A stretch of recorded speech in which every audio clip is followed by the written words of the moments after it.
First, how familiar are you with Kenneth Grant's game? I'm super familiar with him. I played against him my junior year, my last year at Penn State, and then he was all over the field, all over our running back on the offense. So I'm familiar with what he does and what he brings to the team. What do you think that could do? Because especially since this team had sort of a focus on the D line in the draft, adding those bodies up front on the line, what can that do for an edge rusher? Can you say that again? What can it do for an edge rusher to have a guy like him, Zach Sealer? The team also drafted a couple other rookies on the D line. Just adding those bodies to the D line, what does that do to help an edge rusher? I mean, when the offense got to focus on more than just one guy, they can't just set a slide to the edge rusher. They can't just send a chipper that side when you got interior that can tear up the whole game. So it's kind of a different game plan than it is without having guys like that. Cool, thanks. Joe Shad. Hey, Chop, it's Joe. Good to see you. I saw a cool photo of Bradley Chubb working with you on hands, and I know that for him, it's a totally different game being a leader and a mentor when he knows he's going to be able to play. Last year, he could only do so. He felt like he could only do so much because he wasn't available to play. How have you seen the difference already? I mean, it's kind of like the same thing he was doing when he was off the field with me last year, just tuning into the things that he was able to do. And now that he can do everything, we're just tuning it up again. But now we're just doing it together instead of him just being like a mentor or teacher. He's still doing the same thing, being a mentor and stuff, but he's also out there helping me perfect my craft. I like it. Earlier, Devon was telling us that he senses a little bit of a difference this year. And then I followed up by asking him about what coaches said relative to discipline, focus, being on time and present. What are you hearing in those areas so far? What are you hearing and seeing?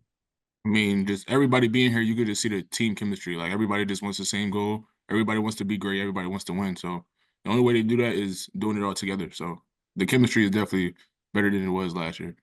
Perfect. Thank you, Chop. Chris Perkins. Hey, Chop, how you doing? I'm good. How you doing? I'm good. I'm good. Hey, if I'm not mistaken, you lining up wider last year led to a lot of your late season success with sacks, correct? Yes. Okay. That's how you put it. Okay. Now, the NFL is going to adjust to that.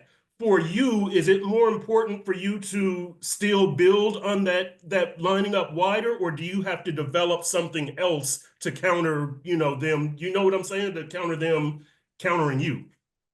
I mean, for me, I'm gonna just keep the same thing that's been keeping me going. So I'm not gonna change anything until I have to. Yep, got you. Okay. And the other question, have you talked to Kenneth Grant about being a first round pick, or has he asked you anything? And if so, what would you say to him about instant success, being patient, all that kind of stuff, expectations, all that?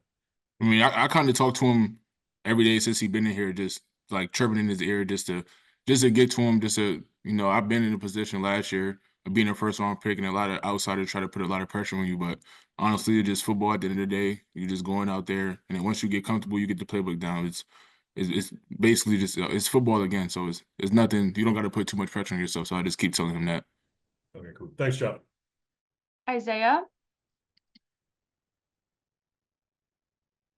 Going on, Chop? Couple questions for you. It just kind of jogged my mind when someone asked about you playing against KG. You were in that game where he hawked down Katron Allen, correct? Mm-hmm.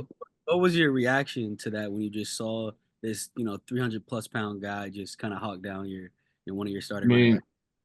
so I didn't honestly see it on the field because I was on the sideline. So I seen a highlight afterwards, and I was just like, man, I thought K-Tron was faster than that, but he's a athlete, he's a special player for his size, and I'm glad we got him. Yeah. And then switching gears, just how does your preparation change from going into year one to now going into year two? And what are some of your goals, if you're willing to share, for this year? I mean, for me, it's just doing the same things I was doing last year that led up to my success last year, but just being more keyed in on it and understanding, just watching film, understanding what I'm watching, the more keys I could pick up on from the tackle or just the offense. And then for the goals of mine, I just want to keep it to myself and just show the world and show myself. Sure. Appreciate you. Mark Stallworth. Hey, Chop, how's it going? I'm good. How you doing? Doing well, doing well.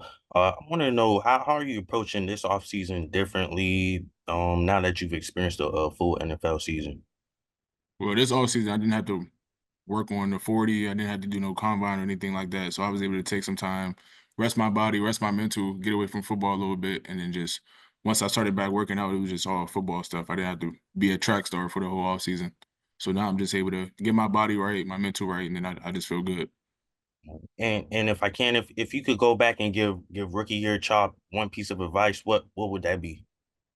Just stay patient and just keep working. That's it. All right, thank you. Alan, Uh, no, I'm unmuted. Hey, Chop, I have two quick ones for you. Number one, how psyched were you to see the Dolphins draft two of your former Maryland teammates? I was super excited, especially Dante. I came in with Dante. Jordan came in the year after I left, but I knew of him because of his ball, the type of player he was. But me and Dante was kind of real close when I was there. I remember coming in first day, we both sat down in the front row in the team meeting. So just him being a pro and seeing that as a young age, and he's still being that guy is just I'm excited for him. And my second question was where's your confidence level at entering this offseason? How psyched were you to get going after the success you enjoyed in the second half of last year? I enjoyed it a little bit, but it's year 2, so whatever happened in the past doesn't really matter no more. So I'm just focused on this year. Thanks. David Fronis,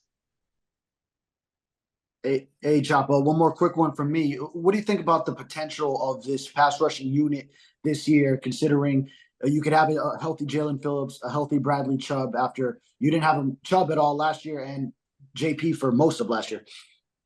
I mean, I'm super excited. Just imagine the three of us on the field all at the same time, or just me and JP or JP and Chubb at the same time. It's kind of hard for tackles to, all right, you got to study JP, you got to study Chubb, you got to study me. And if we're all on the field at the same time, it's kind of mess up the offense mind because they wouldn't know what to do. Cool. Omar, Hey, Chop.